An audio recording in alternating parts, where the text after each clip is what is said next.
O deputado federal Ubiratã Sanderson, do PL, fez uma grave denúncia em postagem no Twitter. Ele afirmou que o governo Lula ofereceu 60 milhões de reais em emendas para os parlamentares que aceitarem retirar seu nome do requerimento de CPMI dos atos do 8 de janeiro. Vou abrir aspas e para quem nos acompanha pela TV e pela internet, pode conferir o Twitter do deputado.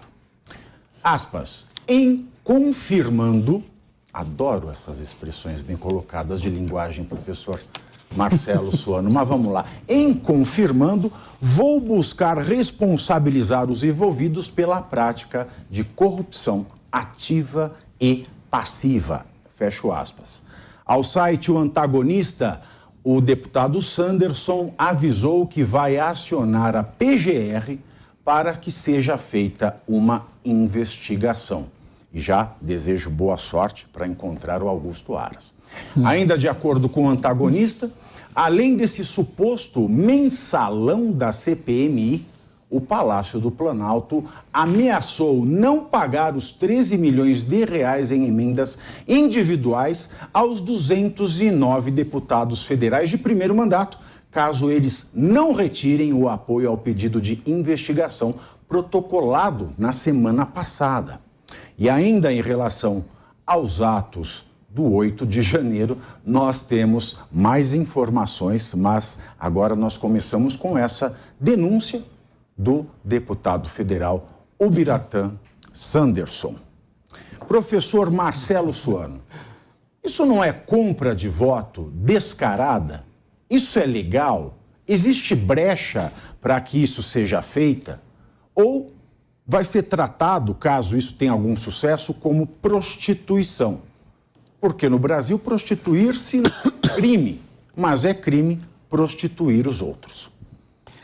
Inicialmente, uma boa tarde a ti, Pavinato, ao Rodolfo, a Carol e ao Felipe, a toda essa equipe da Jovem Pan e esse público fantástico que nos acompanha. Olha, eu vou ser muito direto, tá? Realmente, prostituição não é crime, mas a cafetinagem é. Alguém vai ter que pagar isso se porventura isso for prostituição, porque a exploração da prostituição tem que ser punida. Isso é o fato. Mas essa é a relação cliente. O cliente tudo bem, também não é mas aí vamos verificar quem são aí se tiver um cacicão lá, um cacicão falar assim, Poxa, no ponto que eu queria... Agora, vai lá, ó, lava que vai dar mais uma. Então, exatamente, ou seja, se a prostituição não é crime, tomando esta imagem tal qual você apresentou, aquele que está explorando para ganhar alguma coisa com isso está cometendo um crime. Mas são alguns pontos que eu acho que vão além disso. O primeiro deles é nós verificarmos que é um sistema por si só destinado ao fracasso. O nosso sistema político, essa relação entre os poderes, esse tal de presidencialismo de coalizão, então não vamos ficar rebatendo muito nisso, que já foi batido muitas vezes. É um sistema destinado ao fracasso porque ele permite esse tipo de coisa. E permite esse tipo de coisa por qual razão? Porque nós temos essa questão das emendas parlamentares, que várias vezes tentou equacionar isso, porque não querem resolver a única coisa que resolveria. Se chama Pacto Federativo. Você faz o Pacto Federativo, acaba com o dinheiro no governo central e a partir daí joga... Federativo é o novo nome para demônio. Não, o novo Pacto Federativo, você trataria da maneira de redistribuir o bolo tributário.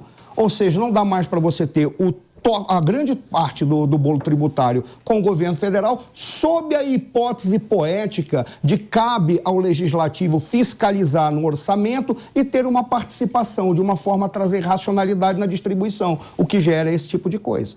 Esse tipo de coisa, aí você tem as emendas parlamentares. As emendas parlamentares por si, quem olha as emendas parlamentares, acha que elas já são problemáticas. Elas são problemáticas na sua essência, sim.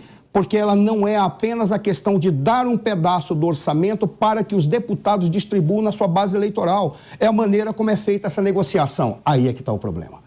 A maneira como é feita a negociação é um bando de prefeito e vereador se ajoelhando nas portas dos gabinetes dos deputados e senadores, e depois o deputado e o senador vai se ajoelhar na porta do gabinete do secretário executivo do ministro. Só que aí já tinha um sistema que estava montado. Na época do período do mensalão, esse sistema foi resolvido de uma maneira muito fácil. Você não precisa vir aqui, eu te digo quais são as pautas que eu quero que você vote e eu te garanto uma quantidade de recursos por mês ou uma quantidade de recursos já no orçamento que virá. Era assim que se resolvia. Tentou-se equacionar o problema? Não se equacionou. Surge a emenda de relator que todo mundo fala que a emenda era o orçamento secreto. Não é bem isso. Porque ela não sabe quem indica, mas sabe para onde vai. Então, você tem como rastrear. Agora, com a RP2, você tem uma forma genérica em que você não sabe quem indica, nem sabe para onde vai. Você sabe que é genérico para uma determinada circunstância, problema, causa ou região. Então, aí, cria-se o espaço para aquilo que eu falei. O problema não é a emenda, é a maneira como negocia. Certo. Na maneira como negocia, você já vai ter talvez uma reedição do que nós vimos naquele primeiro momento do primeiro governo Lula, que para garantir a governabilidade, você tem que transitar com um parlamento, que a gente chama de Congresso aqui, que quer mandar no Executivo, mas quer mandar no Executivo colocando regras para dizer eu quero parte desse bolo. E as questões nacionais? Isso a gente discute nas calendas gregas.